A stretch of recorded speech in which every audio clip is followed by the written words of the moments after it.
Hi, you are here with Senora DeVries, and now we are going to talk about the rough draft part of the ABC book. Before you did some brainstorming for what you can write for each letter, you will want to keep that brainstorming close by so you can refer back to that. Now, coming into the rough draft, this is where you get the chance to write out what you plan to write out on your final copy for the ABC book. The rough draft has each letter, a spot for you to write for each letter, and then next to it, a drawing and a picture. An example that I created, A is for, then the next part is where you fill it in. Apple in a book day. Apple in a book day is when you have a guest come visit you at school and you read together.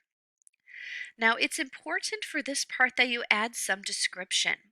Even though these memories might be very fresh and you might feel like you know them very well, this book is for further down the road when you might forget some of these details. So try and add details in there, adjectives.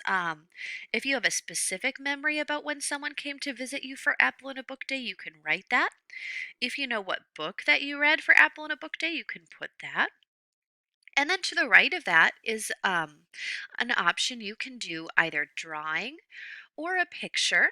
I've had students do, you know, either a drawing or a picture or a combination of both. I would try and add some detail to your picture. In your rough draft, it doesn't have to be perfect, but know what you're going to draw and have a plan for that. And then our next example, we have B. B is for Boosterthon. Each year we had a fundraiser in the spring for our school. Our teachers and classes had crazy and fun challenges. So that's my example. You'll want to provide some information so your reader knows what you're talking about. So use all of those descriptions and adjectives that you can to describe things. And then to the right, I have some pictures. I have the Boosterthon logo, and then I have MindSpark. That was the theme from last year. These are some examples of your rough draft. So please continue to work on your letters, use your brainstorm sheet, and we will see you later.